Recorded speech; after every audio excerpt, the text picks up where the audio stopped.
Welcome to life hub channel. আজকের ভিডিওর topic তোমরা দেখেই বুঝতে পেরেছো, বুকস অ্যান্ড অথর্স। এখানে একটা কথা বলে রাখি, এই বুকস অ্যান্ড অথর্সের যে লিস্টটা, তাতে জানুয়ারি থেকে ডিসেম্বর 2018 এই পুরো ডিউরেশনটাই আছে। তবে বুকস অ্যান্ড অথর্স প্রচুর, তোমরা যদি পড়তে চাও তো অনেক বই, অনেক অথরের নাম এখানে আসার কথা। কিন্তু সেখান থেকে বেছে যেগুলো আমার মনে হয়েছে যে হ্যাঁ এগুলো বেশি ইম্পর্ট্যান্ট, তো সেগুলোই শুধু এখানে দেওয়া আছে। দ্বিতীয় কথা, এই যে ভিডিওটা, এই বুকস অ্যান্ড অথর্সের ভিডিওটা, এটা থেকে তোমরা কিন্তু অনেকগুলো পরীক্ষার জন্য এটাকে তোমরা ইম্পর্টেন্ট হিসেবে নিতে পারো। মিসলেনিয়াসে তো তোমরা জানো যে মিসলেনিয়াসে এই ধরনের কোশ্চেন অনেক আসে এবং সেটা লিখতে হয়। মিসলেনিয়াস ছাড়াও ডব্লিউবিসিএস সামনেই আসছে, প্রিলি, ফুড ইন্সপেক্টরের পরীক্ষা আছে। তো এইগুলো কিন্তু সমস্ত পরীক্ষার জন্যই। তারও আগে জাস্ট দু একদিনের মধ্যে কালচারাল অফিসারের একটা পরীক্ষা আছে। সেই সবগুলোর জন্যই কিন্তু এগুলো ইম্পর্টেন্ট। এটা তো এক গেল যে হ্যাঁ এটা বুকস অ্যান্ড আদার্স। এই ধরনের অন্যান্য রিলেটেড ভিডিওগুলো তোমরা লাইফ হাব চ্যানেলে যেগুলো আছে সেই লিঙ্কগুলো কিন্তু নিচে পাবে। কারেন্ট অ্যাফেয়ার্স আছে, উইকলি কারেন্ট অ্যাফেয়ার্স, তাছাড়াও কিছু কিছু হিস্ট্রির তোমরা কোশ্চেন পাবে। আর একটা কথা, সেই যে সমস্ত ভিডিওগুলোই আমাদের লাইফ হাব চ্যানেলে আছে, প্রায় 105টা ভিডিও অলরেডি হয়ে গেছে। তো তার প্লেলিস্টের লিঙ্কগুলো কিন্তু তোমরা ডেসক্রিপশন বক্সে সবগুলোরই পেয়ে যাবে। তো হোপফুলি সেগুলো তোমরা দেখবে এবং সেগুলো থেকেও তোমাদের যদি কিছু কোশ্চেন কমন আসে তাহলে আমাদেরও ভালো লাগবে। তো চলো তাহলে আজকে আমরা আমাদের আজকের যে ভিডিও টপিকটা বুকস অ্যান্ড আদার্স, এটা শুরু করি। প্রথমে দেখো, Devil's advocate. Devil's advocate the untold story বইটা আমি যেখানে যেখানে পেরেছি সেখানে আমি বইয়ের ছবি দেওয়ার চেষ্টা করেছি কিংবা অথরের ছবি দেওয়ার চেষ্টা করেছি, এটা জাস্ট তোমাদের মেমোরাইজ করতে যাতে সুবিধা হয়। তো Devil's advocate the untold story, এটা কার না? করণ থাপার। করণ থাপারের লেখার বইটার তাহলে নাম কি না? Devil's advocate the untold story. এরপরে আসছি the rule breakers. The rule breakers, এটা কার লেখা না? প্রীতি সেনয়। প্রীতি সেনয়ের লেখার নাম যে বইটা, সেটা হচ্ছে রুল ব্রেকার। প্রীতি সেনয়ের অন্য কয়েকটা বইয়ের নাম জাস্ট জানতে পারো। কারেন্ট অ্যাফেয়ার্সে যেটা রিসেন্ট সেটাই আসার চান্স যদিও বেশি। 100 little flames, it's all in the planets, এই দুটো প্রীতি সেনয়ের খুব নামকরা বইয়ের মধ্যে অন্যতম। কিন্তু এটা এবারের দ্য রুল ব্রেকার্স। এরপরে দেখো লিটল হোয়াইট। লিটল হোয়াইট কার লেখা না? জে.কে. রাউলিং। সিউডোনিমে হিসাবে তিনি গ্যালব্রেথ, এই সিউডোনেমে তিনি লিখেছেন। জে.কে. রাউলিং এটা লেখা, বইটার নাম কি না? Little white. পরেটা আসছি the twice born life and death on the Ganges. The twice born life and death on the Ganges, এটা অতীশ তাসিরের লেখা। অতীশ তাসিরের অন্য কয়েকটা বইয়ের নাম বলে দিই, সেটা হচ্ছে stranger to history, the way things were, the temple gods and noon. এই তিনটে বললাম, এটা মাথায় রেখো, বারবার দেখলে কিন্তু এগুলো মাথায় থেকেই যাবে। পরেরটা আসছি the emergency, Indian democracy's darkest hour. The emergency, Indian democracy's darkest hour, এটা কার লেখা? সূর্যপ্রকাশ। ইনি কে না? চেয়ারম্যান অফ প্রসার ভারতী। এই দেখো, এইগুলো কিন্তু একটু বেশি ইম্পর্টেন্ট। কেন ইম্পর্টেন্ট তোমরা কিন্তু দেখলেই বুঝতে পারবে যে হ্যাঁ এগুলো একটু চান্স বেশি আছে আসার। তো এটা মাথায় রেখো না। সূর্যপ্রকাশের লেখা বইটার নাম কি? The emergency, Indian democracy's darkest hour. Shades of truth, a journey derailed, এটা কার লেখা? কপিল সিব্বল। কপিল সিব্বলের বইটা তাহলে নাম কি? Shades of truth, a journey derail. এরপর এটা আসছি, বইটার নাম লিখে নাও কনস্টিটিউশনালাইজিং ইন্ডিয়া অ্যান আইডিয়াশনাল প্রজেক্ট। কার লেখা না? বিদ্যুৎ চক্রবর্তী। বিদ্যুৎ চক্রবর্তীর বইটার নাম একটু বড়, মাথায় রাখার একটু চেষ্টা করো, এ পেন্টার অফ ইলোকুয়েন্ট সাইলেন্স, এইটা হচ্ছে বইটার নাম। এই বইটা কার ওপর লেখা না? আর্টিস্ট গণেশ পাইনের ওপর লেখা। কে লিখেছেন না? প্রণব রঞ্জন রায়। তাহলে প্রণব রঞ্জন রায়ের বইটার নাম কি? বইটার নাম হচ্ছে এ পেন্টার অফ ইলোকুয়েন্ট সাইলেন্স, এটা হচ্ছে বইটার নাম। বইটা কার ওপরে লেখা না? গণেশ পাইন, আর্টিস্ট গণেশ পাইনের ওপর এই বইটা লেখা, এ পেন্টার অফ ইলোকুয়েন্ট সাইলেন্স। পরেরটা দেখো বেবাকবাত। বেবাকবাত এটা কিন্তু ইম্পর্টেন্ট। এটা লিখেছেন বিজয় গোয়েল। বিজয় গোয়েল লিখেছেন কোনটা না? বেবাকবাত। পরেরটা আসছি অটল জি নে কাহা। অটল জি নে কাহা তোমরা নিজেরাও বুঝতে পারছো এটা ইম্পর্টেন্ট হতে চলেছে। অটল জি নে কাহা, এটা লেখক হলেন ব্রিজেন্দ্র রাহি। ব্রিজেন্দ্র রাহি ইনি হলেন যেটা লিখেছেন তিনি, সে হলো অটল জি নে কাহা। Moving on moving forward A year in office, এই বইটার নাম, এই বইটা যিনি লিখেছেন তিনি হলেন Venkaiah Naidu. Venkaiah Naidu. Moving on moving forward A year in office. Kashi secret of the black temple. Kashi secret of the black temple, এই বইটা দেখো কার লেখা, বিনীত বাজপেয়ী। বিনীত বাজপেয়ী লিখেছেন কি না Kashi secret of the black temple. Story so far. Story so far কার লেখা না সন্দীপ মিশ্রা। সন্দীপ মিশ্রা। এখন দেখো এই স্টোরি সোফার এটা কার ওপরে না ভারতের স্প্রিন্টার দুতি চাঁদের ওপরে এটা লেখা। দুতি চাঁদ দুটো সিলভার মেডেল পেয়েছে কিন্তু এশিয়ান গেমস 2018-এ। ইনি একজন স্প্রিন্টার মানে দৌড়ন। 2018 এশিয়ান গেমসে দুটো সিলভার মেডেল এই দুতি চাঁদ পেয়েছে। তো দুতি চাঁদের ওপরে এই বইটা লেখা স্টোরি সোফার। কে লিখেছে না Sandeep Mishra. Half the night is gone. Half the night is gone কার লেখা, অমিতাভ বাগচি। এটা হিন্দু প্রাইজ 2018-এর জন্য শর্টলিস্টেড হয়েছিল। Half the night is gone Amitabha বাগচির লেখা, যেটা হিন্দু প্রাইজ 2018-এর জন্য শর্টলিস্টেড হয়েছিল। Nehru and Bose parallel lives. Nehru and Bose parallel lives কে লিখেছেন, রুদ্রাংশু মুখার্জি। রুদ্রাংশু মুখার্জি লিখেছেন Nehru and Bose parallel lives. The fire burns blue a history of women's cricket in India.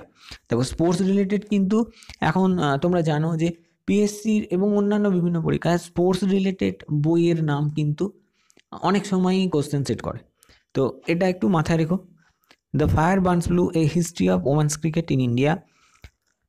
Karuna Keshav আর সিদ্ধান্ত পাঠক। করুণা কেশব আর সিদ্ধান্ত পাঠক এই দুজন মিলে লিখেছেন এই বইটা। Brief answers to the big questions, কেন ইম্পর্টেন্ট আমাকে বলতে হবে না, কার লেখা, Stephen Hawkins. Brief answers to the big questions Stephen হকিন্সের লেখা। Straight talk important. Straight talk কার লেখা, শ্রী অভিষেক মানু সিংভি। শ্রী অভিষেক মানু সিংভি স্ট্রেট টক এই বইটি লিখেছেন। পরেরটা দেখো, বাংলায় অহিংসা বলতে পারো বা অহিংস, এটা লিখেছেন সুপ্রিয় কেলকার। অহিংস এই বইটা লিখেছেন Supriya Kelkar. The Dhoni touch unravelling the enigma that is Mahendra Singh Dhoni. The Dhoni touch unravelling the enigma that is Mahendra Singh Dhoni কে লিখেছেন, ভারত সুন্দরসন। ভারত সুন্দরসন ধোনির ওপরে এই বইটি লিখেছেন। টাইটেলটা দেখে বুঝতে পারছো, তো এটা important. Gandhi the years that change the world 1914 to 1948। দেখো গান্ধীজির সম্বন্ধে বই থেকে কিন্তু অনেক এই রিলেটেড অনেক কোশ্চেন্স আসতে পারে, সেট হয়েছে আগে, পরেও সেট হতে পারে, তাই এটা আমার মনে হয়েছে এটা ইম্পর্টেন্ট। কে লিখেছেন না Ramachandra Guha. Gandhi the years that change the world 1914 to 1948 এটা লিখেছেন Ramachandra Guha. When coal turn gold the making of a Maharatna company এটা লিখেছেন দেখো পার্থ সারথী ভট্টাচার্য। পার্থ সারথী ভট্টাচার্য এটা লিখেছেন when coal turn gold. Sea prayer. Sea prayer এই বইটির লেখক হলেন খালেদ হোসেনি। খালেদ হোসেনির লেখা বইটা তাহলে কি হলো না সি প্রেয়ার। পরেরটা আসছি the paradoxical prime minister Narendra Modi and his India. The paradoxical prime minister Narendra Modi and his India কার লেখা, শশী থারুর। একটা কথা বলি, একটা সময় কিন্তু এই শশী থারুরের অনেক বইকেই কোশ্চেনে সেট করা হতো, তো আমি বলবো শশী থারুরের অন্যান্য অনেকগুলো ইম্পর্টেন্ট বই আছে, সেগুলোও তোমরা একটু দেখে রেখো। একটু নেট ঘাঁটলেই বুঝতে পারবে অনেকগুলো ইম্পর্টেন্ট আছে, সেইগুলো মাথায় রাখলে বলা যায় না মিসলেনিয়াসে তো অনেক সময় পুরনো থেকে আসে, তো এটা কিন্তু তোমাদের একটু করে নিতে হবে। হোয়াই আই অ্যাম এ হিন্দু, এই দেখো হোয়াই আই অ্যাম এ হিন্দু এটাও শশী থারুরের লেখা। হোয়াই আই অ্যাম এ হিন্দু শশী থারুরের লেখা। ফিএসটি অ্যাট 50 এটা কার লেখা, সুধা মেনন। সুধা মেনন। পরেরটা আসছি ডেয়ার আই কোশ্চেন হামিদ আনসারির লেখা, ডেয়ার আই কোশ্চেন হামিদ আনসারির লেখা। Notes of a dream, the authorised biography of A R Rahman. Notes of a dream, the authorised biography of A R Rahman. Important, কে লিখেছেন? Krishna Trilok notes of a dream এই বইটি লিখেছেন। The coalition years, এটা কার লেখা? প্রণব মুখার্জি, আমাদের এক্স প্রেসিডেন্ট প্রণব মুখার্জি লেখা দ্য কোয়ালিশন ইয়ার্স। এইখানে একটা কথা বলি, কোয়ালিশন ইয়ার্সের 3টে সিরিজ আছে, মানে 3টে বই নিয়ে এই সিরিজটা।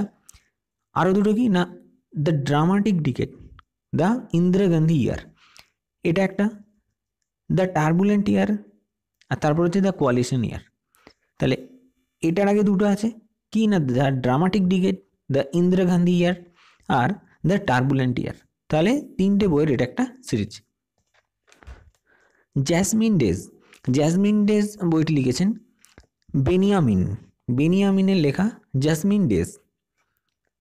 ব্লু ওয়াটার্স অ্যাহয়, এটা লিখেছেন ভাইস অ্যাডমিরাল অনুপ সিং লিখেছেন ব্লু ওয়াটার্স অ্যাহয়। ইমপারফেক্ট যেমন আমি বলছিলাম, ছবি দেখেই বুঝতে পেরে গেছো সঞ্জয় মাঞ্জরেকরের লেখা, এটা স্পোর্টস রিলেটেড, মাথায় কিন্তু রাখতেই হবে।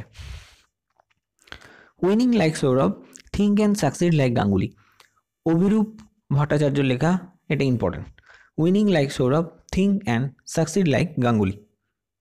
এরপরটা দেখো, এটা ভীষণ important. A century is not enough, Sourav Ganguly এবং গৌতম ভট্টাচার্য, ক্রীড়া সাংবাদিক, নাম তোমরা আশা করি সবাই শুনেছ। এ সেঞ্চুরি ইজ নট এনাফ, এটা হচ্ছে সৌরভ গাঙ্গুলির বায়োগ্রাফি। নো স্পিন, ছবিটা দেখে রাখো, সেন ওয়ানের বইটা, এটা সেন ওয়ানের অটোবায়োগ্রাফি। সেন ওয়ানের 1000 উইকেট ইন ইন্টারন্যাশনাল ক্রিকেট কিন্তু আছে, মানে 1000-এর বেশি আছে। 281 অ্যান্ড বিয়ন্ড ভীষণ ইম্পর্টেন্ট, কার অটোবায়োগ্রাফি না, ভিভিএস লক্ষ্মণ, তখন এনাকে ভেরি ভেরি স্পেশাল লক্ষ্মণ বলা হতো। 281 অ্যান্ড বিয়ন্ড। হিল্ড কার লেখা? দুজন লেখা, মনীষা কৈরালা আর নীলম কুমার। হিল্ড বইটা মনীষা কৈরালা আর নীলম কুমার এই দুজন মিলে লিখেছেন। মিল্কম্যান আন্না বার্নস মিল্কম্যান লিখেছেন। তোমরা যদি আন্না নামে তোমাদের মনে থাকে সেটাও রাখতে পারো, আর নাহলে Anna Burns. Man Booker prize for fiction, এটা তিনি পেয়েছেন এই জন্য, Man Booker prize for fiction, এই জন্য এটা ভীষণ রকমের ইম্পর্টেন্ট। দ্য ইংলিশ পেশেন্ট, ছবিটা দেখে নাও, মাইকেল অন্দাতাজ। এটা কেন ইম্পর্টেন্ট? এটা ইম্পর্টেন্ট হচ্ছে এটা এবারে গোল্ডেন ম্যান বুকার পেয়েছে, ঠিক আছে। গোল্ডেন ম্যান বুকার কেন না, এবারে 50 বছরের পূর্তিতে লাস্ট 50 ইয়ার্সের মধ্যে এইটাকে বাছা হয়েছে। তো এই বইটা কিন্তু এনার এইবারে লেখা নয়, এটা লাস্ট 50 ইয়ার্সের 50টা সব থেকে ভালো বইয়ের যে শর্ট লিস্টেড করা হয়েছে, সেখান থেকে যেটা সব থেকে ভালো হিসাবে লিস্টেড হয়েছে সেটা হচ্ছে এই দ্য ইংলিশ পেশেন্ট। এনার আর একটা বইয়ের নাম হচ্ছে ওয়ার লাইট। তাহলে মাইকেল অন্দাতেজ কি পেয়েছেন এবারে না, গোল্ডেন ম্যান বুকার, মাথায় রাখবে এটা কিন্তু গোল্ডেন ম্যান বুকার। এরপর এটা আসছি, আচ্ছা প্রথমেই আমি বলে দিই এইটা ফাইট নয়, এটা হচ্ছে ফ্লাইট, এখানে একটা এল হবে, FLIGHTS। এটা লেখা কি না, ওলগা তোকারচুক। এটা ম্যান বুকার ইন্টারন্যাশনাল এবছরের, সেই জন্য ভীষণ রকমের important, man Booker international. Everything under, এই বইটার নাম কে লিখেছেন না, ডেইসি জনসন। এভরিথিং আন্ডার এই বইটা লিখেছেন ডেইসি জনসন। এইগুলো গেল আমি যেমন বলেছিলাম জানুয়ারি থেকে ডিসেম্বরের বিভিন্ন যে বুকস অ্যান্ড অথার্সের কোশ্চেন আসতে পারে, তার মধ্যে থেকে খুব শর্ট লিস্ট করে এই কটাই বেছেছি। আশা রাখছি এর মধ্যে থেকেই পড়বে, এবং তোমরা হয়তো দেখলে যখন ভিডিওটা দেখছো হয়তো বুঝতে পেরেছো কিছু কিছু কোশ্চেন কিন্তু এর মধ্যে অলরেডি সেট হয়েছে। তো এগুলো মোস্ট ইম্পর্টেন্ট, এর বাইরে তোমরা যদি আরও মুখস্থ করে রাখতে পারো তাহলে তো সেটা অবশ্যই ভালো, কিন্তু এগুলো মাস্ট। আর যেমন শেষ করার আগে বলে থাকি যে যদি ভিডিওটা ভালো লেগে থাকে তাহলে অবশ্যই লাইক, শেয়ার আর কমেন্ট করো। আশা রাখবো যে লাইফ হাব চ্যানেলের ভিডিওগুলোকে তোমরা শেয়ারও করবে, যাতে আরও অনেকের কাছে এটা পৌঁছে যেতে পারে।